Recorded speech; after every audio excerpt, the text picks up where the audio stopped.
Ерасыл 1692 жылы қазіргі Шығыс Қазақстан облысы Үржар ауданында дүниеге келді. Ерасылдың жастық шағы жоңғар шапқыншылығы болған заманмен тұспа-тұс келіп, Ерасылдың әкесін, артынша ағасын жоңғарлар азапты өлтіріп кетті. Осы себептерге байланысты ол жоңғарларға қарсы кектеніп өсті. 16 жасында жоңғар қонысына өтіп кетіп, ақырын барып ағасын өлтірген Өлжен Оянды тауып алып қанжармен аямай тілгілеп өлтіріп кетті. Ізін жасыру үшін ертіс бойындағы туыстарына қарай көшіп кетті. Сол кезеңдерде далада жайылып жүрген жылқылардың қарнын жарып кететін сойдақ тісті қабандар елдің мазасын қашыратын. Ерасыл сондай бір қабандармен жолығып қалып, оларды жайратып салды. Адамдар жан-жақта өліп жатқан қабандарды көріп таңғалып, сол кезден бастап Ерасылды Қабанбай деп атап кетті. Ол бала кезінен басқалардан ерекше болған алып денесімен қара күшке ие болып ерекшеленді. 15 жасында жылқы үстінде отырғанда аяғы жерге тиіп тұратын алып денесіне байланысты халық оны Нарбала деп атаған. Қабанбайдың сауыт сайман, қалқан, қылышын есептемегенде бір қолмен ұстайтын найзасының өзі 70 килограмм болатын. Сол найзаны жауына лақтырып кеп қалғанда кез келген жылқы үстіндегі адамды жұлып түсіретін. Халық арасында жарты тоннаға дейін ауырды көтеріп, жылқылардың мойнына салып көтеріп ерекше күш-қуатымен танылды. Достар, егер сіздер YouTube'дан үйде отырып жоғары табыс табуды қаласаңыздар, мен төменде қалдырған сілтемеге өтіп толық ақпарат біле аласыздар. Сол жылы 16 жасар Қабанбай Сауыр шайқасында жекпе-жекке шығып, жоңғар батыры Долан Ташиды өлтірді. 1718 жылы болған Аякөз шайқасында ерлік көрсетіп көзге түсті. Жоңғарды бастап келгендердің бірі Арсалаңмен жекпе-жекке шығып, Құдайдың құдіретін көрдің бе? Кезінде ағаң Өлжен Оянды өлтіріп едім, енді сенің ажалың да менен болайын деп тұр деп найзасын беттеді. Бар күшімен шауып келіп, жоңғар батырдың туа өңешінен сұғып алғанда, жуан өткір найза қадалғаннан мойны үзіліп, басы жерге домалап түсті. Жоңғардың бассыз денесі қорылдап тұрып қалып, артынша сұлап түсті. Аякөз соғысы бірнеше шайқастардан тұрды. Негізгі шайқаста Әбілқайыр мен Қайып сұлтан келісіп соғыспауынан қазақтар жеңілсе де, Қабанбай бастаған басқа шайқаста жеңіске жетті. 1723 жылы Ақтабан шұбырынды оқиғасында ұлы және орта жүз қазақтары бірлесіп соғыспау нәтижесінде қазақтар ауыр шығынға ұшырады. Сол сәтте Қабанбайға қазақ хандығының астанасы Түркістанды қорғау тапсырылды.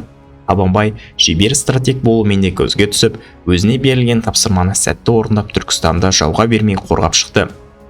Қорғанысын Қабанбай басқарған Түркістанға жоңғарлар қанша түсін батырса да ала алмады. Көп ұзамай Қалмақ қырылған Аңырақай соғыстарында барша қазақ батырларымен бірге отырып, жоңғарларға ойсырата соққы берді. Бұл екі соғыстағы ауыр жеңілістен соң жоңғарлар шегініп, қазақтар өз жерлерін бірінен соң бірін кері қайтарып келе жатты. 1730 жылы Қабанбай Іле шайқасына қатысты. 1735 жылы Шаған шайқасында Қабанбай ерекше көзге түсіп, жауды ойсырата талқандап жеңіспен оралған соң, Абылай оған риза болып хан батыры деп тағайындады және қазақ хандығындағы басқарушылардың бірі болды.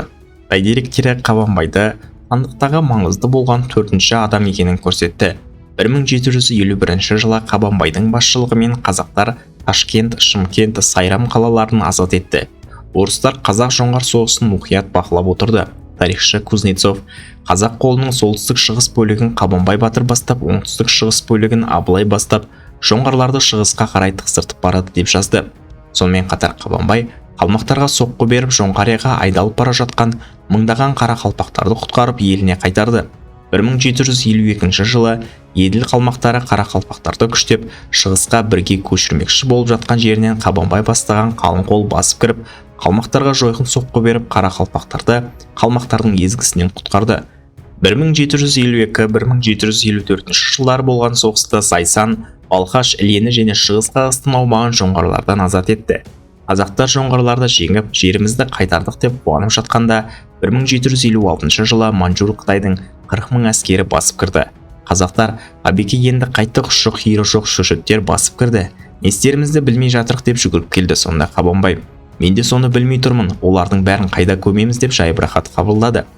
1756-57 жылдары болған Қазақ-Қытай соғысында Қабанбай, Абылай, Ер Жәнібек бөгенбайлармен бірге 6000 қазақ қолына басшылық жасап, шөшет құрылған соғысында Қытайды аяусыз қырғынға ұшыратып жеңіске жетті. Қазақтар өз жауымен арпалысып жатқанда қырғызды жармасып ел шетіне басып кірді. Қабанбай батыр дереу әскер жинап қырғыздарды Шонжы, Нарынқол, Кеген өңірлерінен қуып шықты. 1760 жылы күтпеген жерден қырғыздар басып кіріп, бейбіт жатқан бірқатар қазақ ауылдарын шауып кетті. Бурабайдың басында демалып жатқан Абылайға қырғыздар біздің ауылдарды шауып, жігіттерін тегіс өлтіріп, қыздарды шашынан ұстаған күйі Алатауға тартып кетті деген хабар жеткенде Абылай қазақтың бар күші Қаратауға аттансын деп жарлық шығарды. Арада жойқын соғыс орын алып, қырғыз әскері қатты қырылып кетумен аяқталды. Олар бітім сұрап арада тыныштық орнаса да, жыл өткен сайын тағы да шекаралық аумақтарды шабуылды тоқтатпады. Бұл Қабанбайды ызаландырып, ол 70-тен асып кеткен шағына қарамастан жекпе-жекте қазақ ауылдарын шауып көп зиян келтірген қырғыз батыры Аманәліге ажал құштырды. Сондай-ақ Қабанбайдың қолынан қырғыз басшысы Әтеке Жырық та өлді. Ауыр адам шығындарына ұшыраған қырғыздар тағы бітім сұрауымен аяқталды. Бірнеше жылдар бойы қақтығысқа созылған шайқастардың нәтижесі қазақтардың толық жеңісімен аяқталып, қырғыздар келісімшарт бойынша Ақ үйлі аманатын берді. Қырғыз манабының қызы Тәтіш ханым Абылайға әйелдікке берілді. Сондай-ақ манаттар болды, ендігәрі соғысуға шамамыз жоқ деп балаларын кепілдікке өткізді. Қабанбай өте сұсты адам болатын. Жекпе-жекте өлген Аманәлінің денесін сұрап келуге ешкімнің батылы жетпеді. Сонда Аманәлінің қызы Ағатай әкемнің денесін менен басқа алып кетуші жоқ деп жылап келді. Әлсіз қыздың жылап отырғанын көрген Қабанбай көңілі жібіп, ала ғой деп жібере салды. Есесіне қырғыздардың ең мықты сәйгүлігін ерттеп кетті. Бұл Қабанбайға қатты ұнағаны сонша, туысқан інісі қызығып сұрап келгенде беруге қимағаны айтылады. 1769 жылы қарт батыр қатты науқастанып қалды. Мен енді көп ұзамаймын, әрі кетсе бір ай ғұмырым қалған шығар дегенде туыстары елден кем емеспіз, Түркістанға жерлейміз деді. Сонда Қабанбай оған келіспей, туған жерде жақын жерленуді қалап, Сарыбел деген асу бар, сүйегімді сонда қойыңдар деп өсиет етті. 1770 жылы Қабанбай қатты сырқаттанып төсек тартып жатыр деген хабарды естіген Әтеке Жырықтың баласы Қарабек қасына 500 жігітті ертіп Қабанбай ауылын шабуға аттанды. Маған оның тірі болғаны керек, оның тірісінде ауылын шаппасам, әкемнің кегі қайтпайды деп келе жатты. Дегенмен Қабанбай ауылына жақындағанда алдарынан 1000 қазақтың жігіті қарсы алды. Шабуға шамасы жетпейтін түсінген Қарабек, әкемнің кегі Қабанбай жекпе-жекке шық деп ақырды. Бұл хабарды естіген 78 жастағы қарт батыр, «Я Алла, көмектесе көр» деп орнынан тұрды. Тұла бойын ашу қысып, ауыр найзасын көтерген бойда шауып кетті. Қарабекке жақындай бергенде бар күшімен найзасын лақтырып жібергенде, Қарабектің тура жүрек тұсына қадалып тұрған жерінен жұлып түсті. Не болғанын түсініп үлгерместен өліп кетті.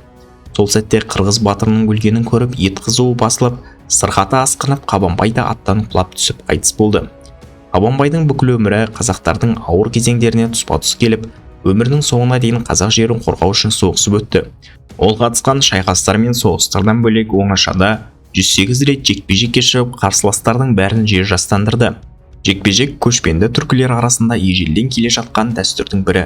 Оған тек батырлардың батыры ғана шығатын, себебі жекпе-жекте қай жақтың батыры жеңсе, сол жақтың әскері де рухтанып ат ойлап соғысқа кіретін, ал жеңілген жақтың мысы басылып, кей жағдайда көптігіне қарамастан жеңіліске ұшырап кететін. Қабанбай жекпе-жекте шебер болатын, сондықтан оған үнемі ел намысын қорға деп сеніп тапсыратын. Айтыс болған соң батырдың өсиеті бойынша денесін Сарыбел деген жерде Наймандар қорымында жерледі. Достар, сондай-ақ мен ютубта салмайтын кейбір видеоларда телеграм каналда салатын боламын. Телеграм каналдың сілтемесі видео астында.